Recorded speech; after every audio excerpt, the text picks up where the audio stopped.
school normally teaches three types of curricula. The first type is called explicit. The second type is called implicit. And the third type is called null. An explicit curriculum includes subject matter.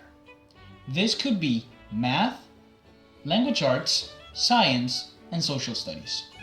This is normally what a school advertises that they teach.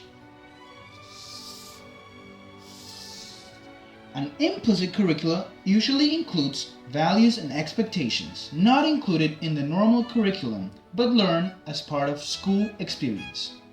For example, all students learn that knowledge can be categorized in subject matter.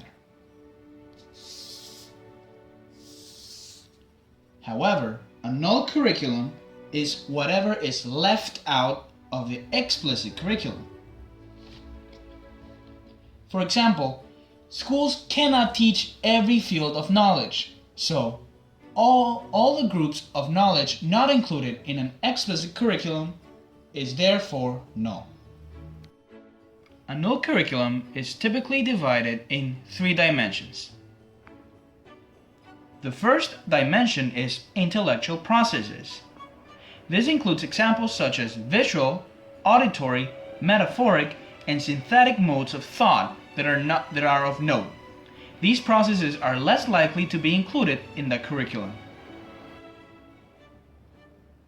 The second aspect, subject matter, includes subjects that might be left out in specific grade levels. Fourth grade students, for example, don't usually have subjects on psychology, politics, and sociology. The last aspect, affect, can be considered a subset of intellectual processes. It includes elements like values, attitudes, and emotions. Given the affective nature of these elements, most schooling critics believe that schools should not teach or transmit them. It is important to mention that conceptions are the ones that define possibilities for content inclusion. They are the ones that define what is in the curriculum and what it is not. Therefore, the null curriculum. The first type of conception is development of intellectual processes. Here, the process over content is emphasized. The what is less than the how. It assumes a transfer of learning strategies from one experience to another. As an example, Jerome Bruner, who redefined curriculum content, did not include history and geography content.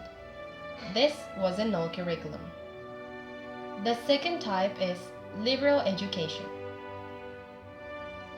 This includes training in the liberal arts and the understanding of the leading ideas that animated mankind.